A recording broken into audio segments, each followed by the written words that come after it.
మీ ఎలాంటి వ్యాపార ప్రకటనలకైనా వెంటనే మా ఛానల్ సంప్రదించండి. అందరికి నమస్కారం. నేను శిరీష. ప్రస్తుతం మనతో పాటు ఉన్నారు ప్రముఖ జ్యోతిష్య వాచస్పతి పోతుకూచి చంద్రమౌళి శాస్త్రి గారు. గురుగారితో మాట్లాడదాం. నమస్కారం గురుగారు. ఓం శ్రీమాత్రే నమః. గురుగారు, విశేషంగా ఈ మే మాసంలో వృషభ రాశి వారికి ఎలా ఉండబోతుందంటారు? ఎలాంటి జాగ్రత్తలు తీసుకోవచ్చు అంటారు? ఆర్థిక పరంగా, ఆరోగ్యపరంగా గ్రహ గోచరం ఎలా ఉంటుందంటారు ఈ మాసంలో?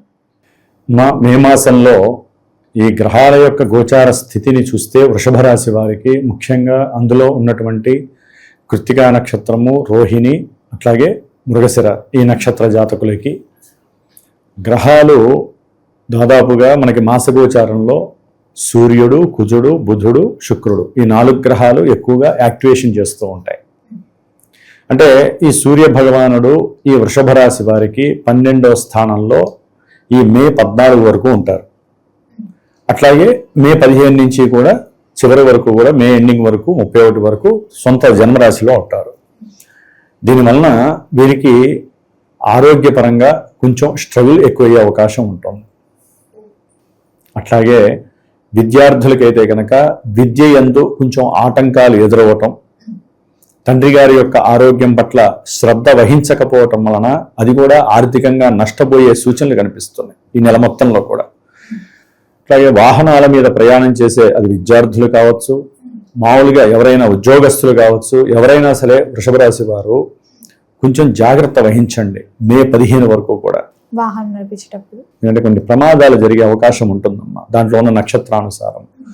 మే 15 తర్వాత వీరికి కాస్త వారికి ఉన్నటువంటి పిత్రార్జితానికి సంబంధించిన ఆస్తులు ఏదైనా రావడానికి వీరు కొంచెం ప్రయత్నపూర్వకంగా కష్టపడటము, అవతల వ్యక్తులతో ఎవరితో అయినా మాట్లాడటము, అంటే వీరికి ఉన్నటువంటి ఆస్తులు కానీ గృహాలు కానీ వీటికి సంబంధితం ఏదైనా ఉంటే కనుక వాటి యందు అవతల వ్యక్తులతో మాట్లాడి దానికి సంబంధించినటువంటి క్యాష్ రిలేషన్స్ అనేవి కనిపిస్తున్నాయి మే 15 తర్వాత. మరి కుటుంబ వాతావరణం ఎలా ఉంటుందంటారు ఈ మాసంలో? కుటుంబ కారకుడు కూడా ఈయనే, కుటుంబ స్థానంలోనే శుక్రుడు. ప్లస్ ఆయన ఈ 4 రోజులు బాగున్నాడు కాబట్టి అమ్మ చాలా విశేషంగా ఉన్నాడని చెప్పుకోవాలి. అయితే ఏంటంటే కుటుంబ విషయంలో వృషభ రాశి వారికి మరి బుధుడు కారకుడు అవుతాడు ప్రజెంట్. మరి ఆ బుధుడు దాదాపుగా మేషరాశిలో ఆయన ఈ నెల 14 వరకు ఉంటాడు. తర్వాత వృషభ రాశిలోకి వస్తాడు. మే 14 తర్వాత వృషభ రాశిలోకి వస్తాడు. కాబట్టి బుధుడి యొక్క అనుకూలత సరిగ్గా లేదు. మాట జారటం, ఇష్టం వచ్చినట్టు మాట్లాడటం, అంటే మూర్ఖత్వము. ఎందుకంటే కుజుడితో కలిసి ఉంటాడమ్మా మే 10వ తారీఖు వరకు కూడా కుజుడు బుధుడు కలిసే ఉంటారు. దానివల్ల ఏంటంటే వీరు మాట్లాడే మాట వలన అవతల వ్యక్తులు బాధపడటం, దానివలన కొంతమంది వ్యాపారస్తులకి అయితే నష్టం కలగటం, అట్లాగే సంతానపరమైనటువంటి కొంత దుర్భాషల వలన వృషభ రాశి వారు కొంతమంది బాధ చెందటం, ఇట్లా ఎన్నో రకాలైనటువంటి సమస్యలు, కాస్త దురదలు, కురుపులు, అట్లాగే ఏదైనా సరే పాద సంబంధిత ఎలర్జీసు, శిరో సంబంధితమైనటువంటి కొన్ని నర్వస్ ప్రాబ్లమ్స్, ఉష్ణ సంబంధితమైనటువంటి రోగాలు ఇలాంటివి రావడానికి కారణం దేనికంటే కుజబుధులు ఇద్దరు కూడా పరిపూర్ణ విరోధులు కాబట్టి వాళ్ళిద్దరు 12వ స్థానంలో ఉండకూడదు. కాబట్టి ఆ ఇద్దరికి సంబంధించి మే 14 లోపల వారిద్దరికి సంబంధించిన కందులు దానము, పెసళ్ళు దానం చేసుకుంటే కాస్త రిలాక్సేషన్, ఉపశమనం కలుగుతుంది. ఆ గ్రహాలు ఇచ్చే ఆ 2 ఫలితాలని కొంచెం బ్రేక్స్ చేసుకునే పరిస్థితి కలుగుతుంది. గురుగారు, మరి పెట్టుబడులు పెట్టచ్చు అంటారా? కొత్త వ్యాపారాలు కూడా స్టార్ట్ చేద్దామన్న ఆలోచన ఉన్న వాళ్ళు చేయొచ్చు అంటారా ఈ మాసంలో? లేదమ్మా, మే 10వ తారీఖు నుంచి ఈ కుజ భగవానుడు అప్పటి వరకు బాగానే ఉంటాడు. మే 10 నుంచి ఆయన తన యొక్క స్వక్షేత్రంలో ఈ వృషభ రాశి వారికి ఈ పెట్టుబడుల స్థానంలోకి వస్తున్నాడు. అది అంత మంచిది కాదు. అంటే అవతల వాడి ద్వారా కాస్త ఆర్థిక సమస్యలు, అప్పుల బాధలు ఎక్కువయ్యే అవకాశం ఉంటుంది. అంటే ఏంటంటే వ్యాపారంలో మరి భాగస్వాములు ఒకళ్ళు, ఇద్దరు, ముగ్గురు, నలుగురు అప్పటి వరకు అనుకూలంగా ఉన్నటువంటి వాళ్ళే, ఫ్రెండ్స్ లాగా ఉన్నటువంటి వాళ్ళు ఒకళ్ళు వెనక్కి వచ్చేయడంతో 4 స్తంభాల్లో ఒక స్తంభం లేకపోతే ఏమవుతుందమ్మా, వ్యవహారం చెడిపోతుంది. దాంతో ఏమవుతుందంటే వీళ్ళకి ఏం చేయాలో అర్థం కాని పరిస్థితి.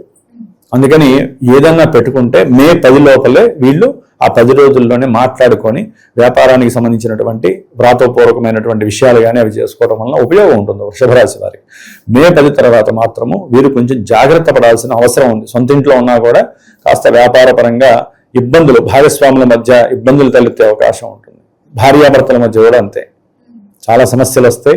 ఇప్పటివరకు అన్యోన్యంగా ఉన్న వాళ్ళకి, వృషభ రాశి వాళ్ళకి కుజగ్రహ ప్రభావం ఏం చేస్తుందంటే 12లో కుజుడు ఉంటే కుజదోషం వస్తుంది. జన్మజాతకాల్లో ఎట్లయితే ఉంటుందో ఇప్పుడు ఉన్నటువంటి పరిస్థితుల్లో మరి జన్మ లగ్నం నుంచి ఉన్నటువంటి కుజదోషము పూర్తిగా లైఫ్ లాంగ్ దాని యొక్క ఎఫెక్షన్ ఉంటుంది. మరి చంద్రుడి నుంచి కూడా చూస్తారమ్మా జన్మజాతకంలో కుజదోషాన్ని. మరి ఇప్పుడు జన్మరాశి అంటే ఏంటి? అదే కదా జన్మరాశి. చంద్రుడు ఉన్న స్థానానికి 12వ రాశిలో కుజుడు ఉన్నాడు. దానివల్ల కుజదోషం ఆవహించి దాదాపు 45 రోజులు ఇబ్బందులు పడతారు. ఇందాక అందుకనే చెప్పా, వివాహపరమైనటువంటి విషయాల యందు జూన్ 2వ తారీఖున నేను కొంతమంది పురుషులకి కుజదోషం కానివ్వండి, రాహుకేతువుల దోషం వలన సర్పదోషాలు, పితృదోషాలు, స్త్రీ దోషాలు, శుక్రదోషాలని చాలా ఉంటాయమ్మా జన్మజాతకాలలో చూస్తే. దానివల్ల ఏంటంటే 28 దాటిన తర్వాత నుంచి 40 ఏళ్ల వరకు పెళ్లి కాని వాళ్ళు కొన్ని కోట్ల మంది, లక్షల మంది ఉన్నారు. ఉద్యోగాలు ఉంటాయి, ధనం ఉంటుంది, మంచి సంపాదన ఉంటుంది, ఇల్లులు ఉంటాయి, అన్నీ ఉంటాయి. వివాహాలు మాత్రం కావట్లేదు. దానికి కారణం వారి జన్మజాతకం చాలా వరకు పాజిటివ్ అయితే, ఇప్పుడున్న కాలం మారినటువంటి పరిస్థితి ప్రకారం స్త్రీ ఆకర్షణ, అంటే స్త్రీ వీరి ఆకర్షణ కాదు, స్త్రీలే ఇష్టపడట్లేదు వివాహం చేసుకోవడానికి. కాబట్టి ఎటువంటి సమస్యలనైనా సరే ఒక ఒడ్డుకు తీసుకొచ్చేటటువంటి శక్తి నేను ఆచరించేటటువంటి జూన్ 2వ తారీఖున ముఖ్యంగా పురుషుల కోసమేనమ్మా.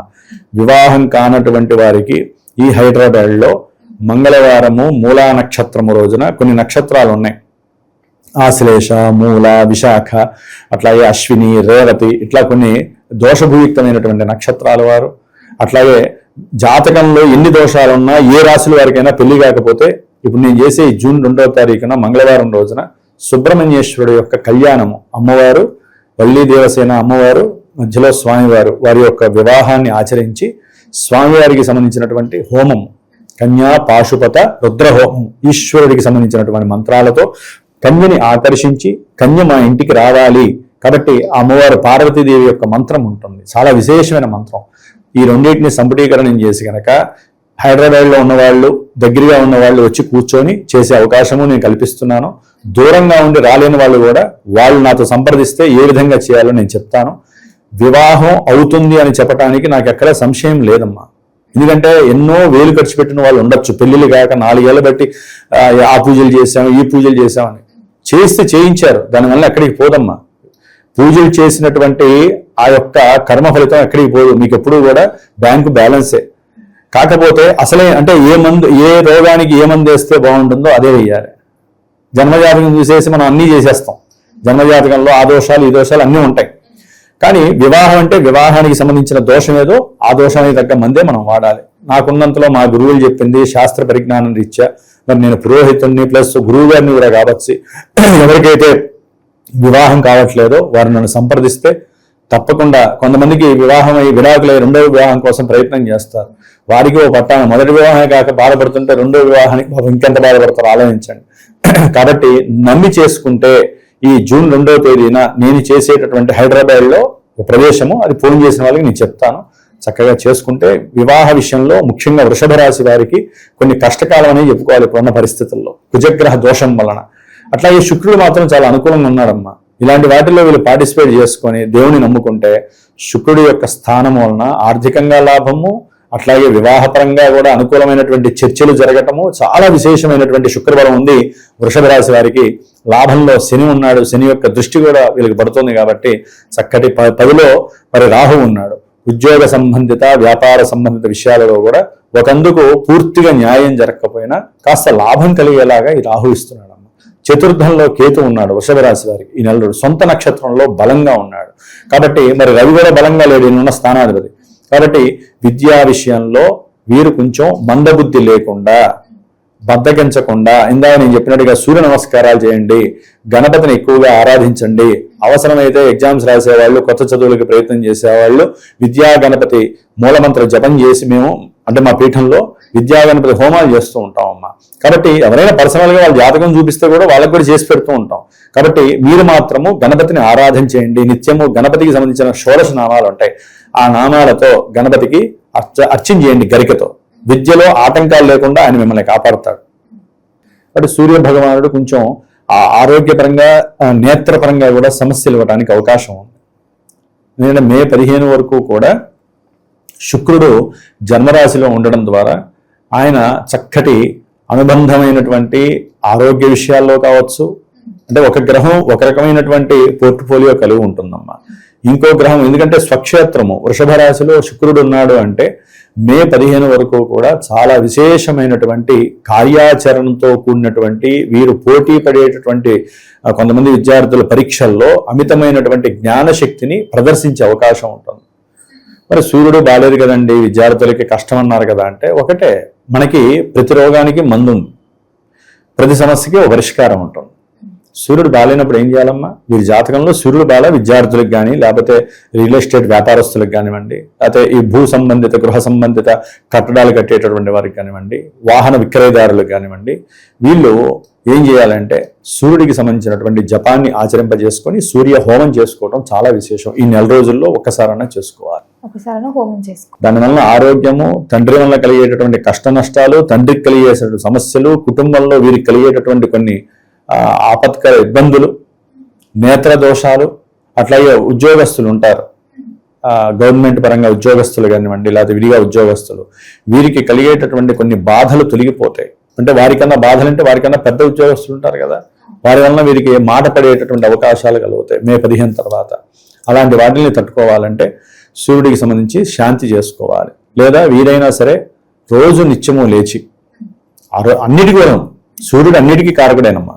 విద్య, వివాహం, ఉద్యోగం, సంతానము, కళ్యాణం అన్నిటికీ ఆయనే కారకుడు కాబట్టి సూర్య నమస్కారాలు రోజు 12 చేయాలి. ఆదిత్య హృదయం చదవాలి. అప్పుడు ఏంటి, సూర్యుడు ఆనందపడతాడు, సూర్యుడిచ్చే పాపపు రిజల్ట్స్ తగ్గుతాయి. ఆ విధంగా సూర్యుడు చేశారు. శుక్రుడు అయితే బ్రహ్మాండం. ఈ రాశ్యాధిపతి ఎవరైనా శుక్రుడు. శుక్రుడు మే 15 వరకు తన యొక్క స్వక్షేత్రంలో ఉండి ఏదైతే వీరు తలుచుకుంటారో కార్యక్రమాల యందు, అది విద్య కావచ్చు, లేకపోతే ఏదైనా వాహనపరమైనటువంటి విక్రయాలు అమ్మి డబ్బు చేసుకుని మళ్ళీ కొత్తది కొనాలనుకుంటూ ఉంటారు. కొంతమంది ఇల్లులు అమ్మి మళ్ళీ కొత్తది కొనాలనుకుంటారు. ఇట్లా ఏదైనా సరే, అట్లాగే తల్లి గారి యొక్క ఆరోగ్యం గురించి చింతించేటటువంటి వారికి కూడా కాస్త ఉపశమనం కలుగుతుంది శుక్రుడు ఆ జన్మరాశిలో ఉండటం వలన. వాళ్ళు అనుకున్న కార్యాలయంలో ముందుకు వెళ్ళే అవకాశం ఉంటుంది. దీంట్లో ఇంకో విషయం ఉంటుందమ్మా, అది చివరికి చెప్తాను. అంటే మనకి వివాహం కానటువంటి పురుషులకి సంబంధించి వివాహ యోగం కలగటానికి ఏ రకమైనటువంటి పూజ చేస్తున్నానో ఈ జూన్ మాసంలో అనేది చెప్తాను. అది చివరికి మనం చర్చించుకుందాము. అయితే వృషభ రాశి వారికి శుక్రుడు మే తర్వాత 15 తర్వాత చివరి వరకు కూడా ఆయన ద్వితీయంలో ఉంటాడు. విశేషమైనటువంటి ధన సంపద, బంధువుల నుంచి ధన సహకారం, లేకపోతే అంతకుముందు ఈయన ఎవరికైనా బంధువులకి ధనాన్ని సహకారంగా ఇచ్చి ఉంటారు అనుకోండి, వారి నుంచి వీరికి చక్కగా డబ్బు రావటం.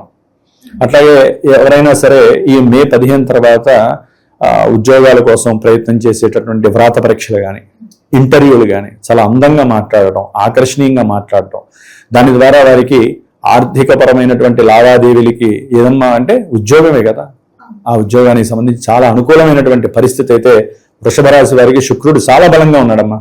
మరి గురుగారు, ఈ మాసంలో అన్ని రంగాల వారు చేసుకోదగ్గ పరిహారాలు ఏంటంటారు? ఏ దైవాన్ని కూడా పూజించవచ్చు అంటారు ఈ మాసంలో? అమ్మ, సుబ్రహ్మణ్య ఆరాధన. అది విద్యార్థులు కావచ్చు, రియల్ ఎస్టేట్ వ్యాపారస్తులు కావచ్చు, గృహపరంగా ల్యాండ్స్ బిజినెస్ చేసేటటువంటి వాళ్ళు ఎవరైనా కావచ్చు, లేకపోతే వాహనపరమైనటువంటి అమ్మకాలు చేసేవాళ్ళు కావచ్చు, ముఖ్యంగా పొలిటీషియన్స్ వీళ్ళు కావచ్చు, లేకపోతే మనకి ఐరన్ లేకపోతే కోళ్ళు ఇలాంటి యాంత్రికపరమైనటువంటి విషయాలకు సంబంధించిన ఉద్యోగస్తులు, వ్యాపారస్తులు వీళ్ళు ఎవరైనా కావచ్చమ్మా. ఈ యొక్క రవి బలము, కుజబలము, బుధుడు బలమ్మ వృషభ రాశిలో ఈ నెల రోజులు 12లో మేషరాశిలో ఉంటాడు, వృషభ రాశిలో ఉంటాడు. అంత అనుకూలంగా లేదు. వ్యాపారస్తులకి కొంచెం షేర్స్లో పెట్టిన వాళ్ళకి కొంచెం కష్టసాధ్యమైన పరిస్థితి అని చెప్పుకోవాలి. అంత అనుకూలంగా లేడు. ఎప్పుడో మే 29 తర్వాత ఆయన మిథున సొంత రాశిలోకి వెళ్తాడు. అప్పటిదాకా కొంచెం కఠినత్వంగానే ఉంటుంది. కాబట్టి బుధబలం కూడా లేదు. వీరు ఏది మాట్లాడినా దోషప్రదంగా ఉంటుంది. వీరు ఏది డబ్బు ఖర్చు పెట్టినా కూడా, అంటే పెట్టుబడి పెట్టినా కూడా కొంచెం నష్టం కనిపించడానికి అవకాశం ఉంది. కాబట్టి కుజుడికి, రవికి, బుధుడికి ప్లస్ కేతువుకి ఈ 4 గ్రహాలకి జపం ఆచరింపజేసుకొని ఆ గ్రహాలకు సంబంధించినటువంటి దానాలు ఇచ్చుకోవడం మంచిది. లేదా నవగ్రహాలకు ప్రదక్షిణ చేసి 4 గ్రహాల దగ్గర దీపారాధన చేసి ధాన్యాలు వారి దగ్గర అష్టోత్తరంతో అర్చన చేయటం విశేషం. ముఖ్యంగా ఇందా నేను చెప్పాను, వివాహపరంగా ఎవరైనా కంపల్సరీ అనుకూలం కలిగే అవకాశాలు ఉన్నాయి. ఎందుకంటే ద్వితీయంలో గురుడు ఉన్నాడు. ఆయన జూన్ 2న మారుతున్నాడు, కర్కాటక రాశిలోకి ఉచ్చస్థితిలోకి మారుతున్నాడు. కాబట్టి జాతకంలో యోగా లేని వాళ్ళైనా సరే యోగం ఉండి దగ్గరికి వచ్చి వివాహాలు జరక్క క్యాన్సిల్ అయ్యే వాళ్ళు కానీ, అసలు వివాహాలకు ముందుకు రానటువంటి వాళ్ళని ఈ యొక్క యాగం ద్వారా వీరు 45 రోజులు ఈ హోమం చేసుకుని ఆ భస్మాన్ని ధరిస్తూ నేను ఒక రుద్రాక్షని ఇస్తానమ్మా స్వామివారి కళ్యాణం చేశాక. ఆ రుద్రాక్షని 7 రోజులు దానికి పూజ చేస్తాను నేను, ప్రత్యేకించి నేనే ఆ కన్యా పాశుపత మంత్రంతో. దాన్ని గనక వాళ్ళు 48 రోజులు ఆ భస్మం పెట్టుకొని ఆ రుద్రాక్షని గనక నేను చెప్పిన మంత్రం స్పెషల్గా ఎవరికి వాళ్ళకి ఉంటుందమ్మా, ఆ మంత్రాన్ని చదువుకుంటే గనక వారికి తప్పకుండా వివాహ సిద్ధి కలుగుతుంది. ఎందుకంటే మనకి ఒక 15 రోజులు, జూన్ 15 వరకే మనకి అధిక జ్యేష్ఠ మాసం, తర్వాత మళ్ళీ ముహూర్తాలు ఉన్నాయి. కాబట్టి ఈ చిన్న ప్రయత్నము వారి జీవితంలో మంచి వివాహ సోపానం మెట్టులాగా ఉపయోగపడుతుంది. కాబట్టి స్వామివారిని, సుబ్రహ్మణ్యేశ్వర స్వామిని నమ్ముకోండి. శివపార్వతులకు సంబంధించినటువంటి కన్యా పాశుపత రుద్రహోమం దివ్యాస్త్రము, దీన్ని మించిన అస్త్రాలు 257 మంత్రాలు, 257 పాశుపత అస్త్రాలు ఉన్నాయి మనకి. వాటిల్లో వివాహానికి సంబంధించిన చాలా మంచి అస్త్రం. కాబట్టి వృషభ రాశి వాళ్ళు ధైర్యం చేయగలిగి మనసులో నమ్మకంగా ఉన్నవాళ్ళు ఈ హోమం చేయటం ద్వారా, ఈ కళ్యాణం చేయటం ద్వారా, చూడటం ద్వారానైనా సరే మంచి జరుగుతుంది అనుకుంటే పీఠానికి ఫోన్ చేయండి. చక్కగా మీరు కూడా పార్టిసిపేట్ చేయండి. వివాహం యోగం అనేటటువంటిది మీకు సులభంగా లభిస్తుందని మాత్రం నేను చెప్పచ్చు. గురుగారు, మొత్తం మీద ఈ మే మాసంలో వృషభ రాశి వారికి ఎలా ఉండబోతుంది, ఎలాంటి జాగ్రత్తలు తీసుకోవాలో తెలియజేసినందుకు ధన్యవాదాలండి. శ్రీరస్తు, శుభమస్తు.